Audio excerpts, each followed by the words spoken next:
Big பாஸ்ல கதை சொல்லும் டாஸ்க் நடந்துச்சு. அப்போ எல்லாரும் அவங்களோட லைஃப்ல கடந்து வந்த சோகங்கள் பத்தி ஷேர் பண்ணியிருந்தாங்க. அந்த வரிசையில ஜாக்லினும் அவங்களோட லைஃப்ல நடந்த சில மறக்க முடியாத கசப்பான விஷயங்கள் பத்தி பேசியிருக்காங்க. அதுல நான் விஜய் டிவில 10 வருஷமா ஒர்க் பண்ணிட்டு இருக்கேன். என்னுடைய ஸ்டோரியை நான் எந்த இடத்துலையும் சொன்னது கிடையாது. இதுதான் நான் என்னுடைய ஸ்டோரியை சொல்றதுக்கு சரியான இடம் அப்படின்னு நினைக்கிறேன். என்னுடைய லைஃப் ரொம்ப ஜாலியா போயிட்டு இருந்துச்சு. ஆனால் என்னுடைய லைஃப்பில் நடந்த ஒரு சம்பவம் தான் என் வாழ்க்கையில் பெரிய டேர்னிங் பாயிண்ட்டாக இருந்துச்சு. எல்லாருக்கும் அவங்க அப்பாவோட ஞாபகம் ஒவ்வொரு விதமாக பதிஞ்சிருக்கும். ஆனால் எனக்கு என் அப்பாவோட ஞாபகம் அவரை லாஸ்ட்டாக தூக்கு கயிறில் பார்த்தது தான் பதிஞ்சிருக்கு. காரணம், எனக்கு விவரம் தெரிஞ்சு என்னோட அப்பாவை நான் பார்த்த விதம் அப்படிதான். இன்னைக்கு வரைக்கும் என் அப்பாவோட முகம் எனக்கு அப்படிதான் ஞாபகம் இருக்கு. அப்பா இறந்த அப்புறம் என்னோட தாத்தா கிட்ட அம்மா லேண்ட் கேட்டாங்க. ஆனால் அவர் என் மகனே இல்லைன்னு ஆன அப்புறம் உனக்கு எதுக்கு கொடுக்கணும் அப்படின்னு சொன்னாரு. அப்போ அம்மாவுக்கு என்ன பண்றதுன்னே தெரியாம மண்ணெண்ணெயை ஊத்திட்டு சூசைட் பண்ண ட்ரை பண்ணாங்க.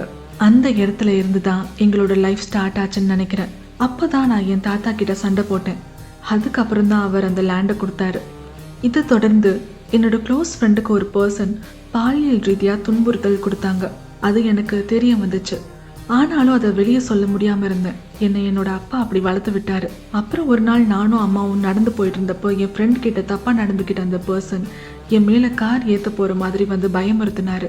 அதுக்கு காரணம் நான் அவரை பத்தி விஷயத்த வெளியில சொல்லக்கூடாது அப்படின்னு அவர் என்னை மிரட்டி இருக்காரு அப்படின்னு புரிஞ்சுது.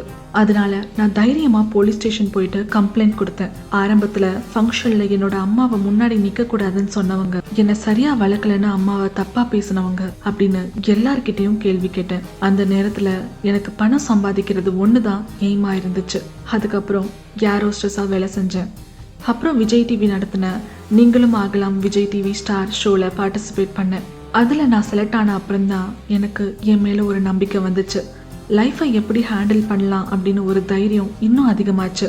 அதனால சிங்கிள் பேரண்ட்ஸ் கிட்ட வாழ்கிற குழந்தைகள் என்ன நினைச்சாலும் அவங்களால அதை செய்ய முடியும்.